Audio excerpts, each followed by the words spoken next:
Good afternoon. This film has been prepared by the Office of Structural Census. It should be viewed in full by all inspection personnel before the start of the next calendar quarter. Please note the following before beginning. This film should be viewed alone or in groups no larger than 4. If your viewing group exceeds 4 persons, stop the projector now and reschedule. Every enclosed structure intended for public assembly is assigned a maximum occupancy. You know this figure.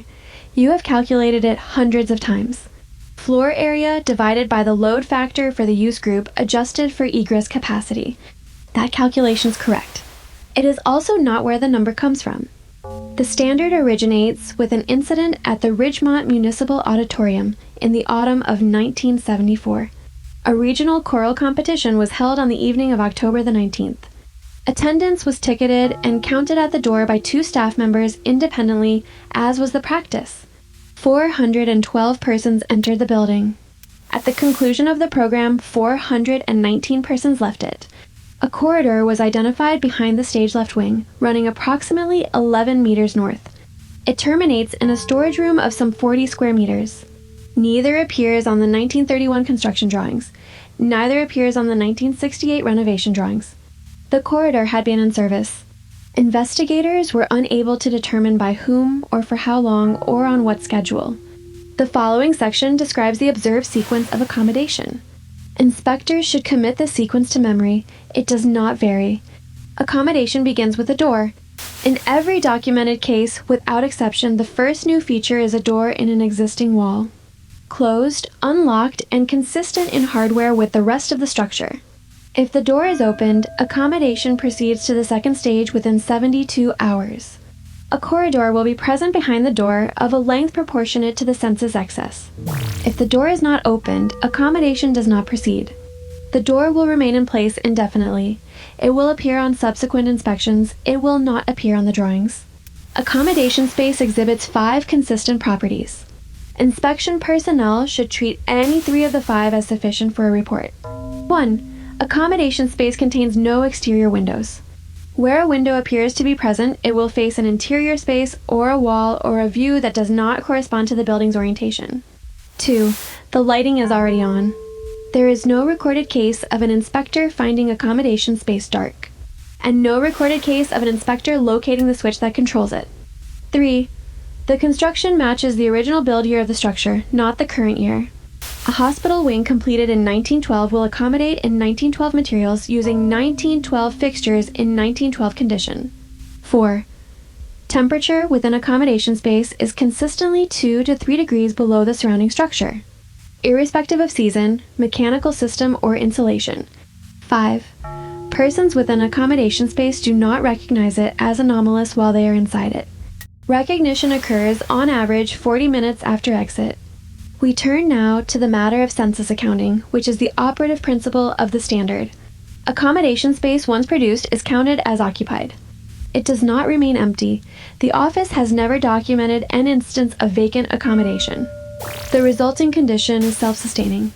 Excess produces space. Space produces occupancy. Occupancy produces excess. In 4 documented cases, this cycle continued without external input for periods exceeding 6 months. Prevention is therefore the only reliable control. A posted occupancy limit set sufficiently below a structure's individual threshold will ensure that the structure is never required to accommodate. The following cases are presented in ascending order of severity for instructional purposes. Case 11, a department store in Central Illinois, 1981. A promotional event exceeded posted occupancy for approximately 5 hours. 9 additional fitting rooms were documented on the second floor the following Tuesday. Store management assumed a prior remodel. The rooms were carpeted in a pattern discontinued by the manufacturer in 1963. Case 19, a county hospital, 1984. Influenza admissions exceeded posted occupancy for 9 consecutive days. A 3rd floor ward was documented 6 weeks later, accessible only from the service elevator. It was staffed.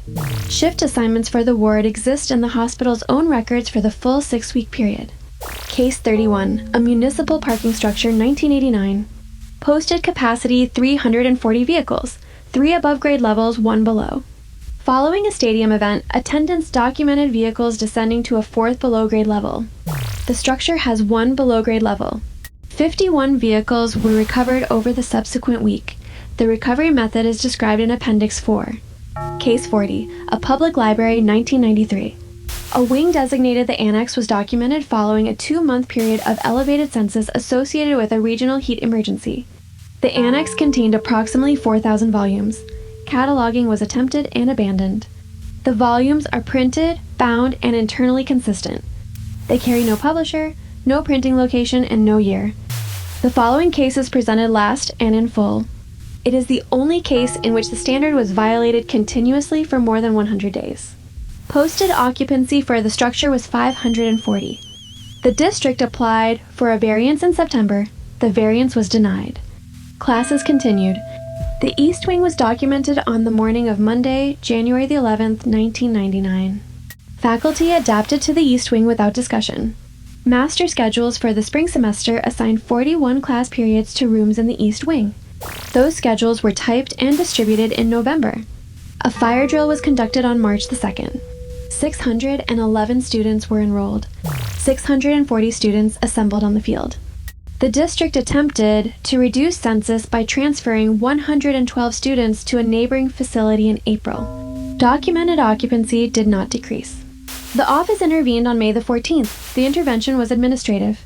The structure was removed from the county tax roll and the state facilities inventory, from the utility service map, and from the district's insured asset schedule. All posted occupancy signage was removed. All headcount procedures were discontinued. The office concludes that accommodation is a response not to persons, but to enumeration. A structure does not perceive crowding. A structure perceives a count that exceeds a limit. This concludes the instructional portion of the film. Do not announce head counts allowed within an occupied structure. Where a count must be taken, record it outside the building envelope.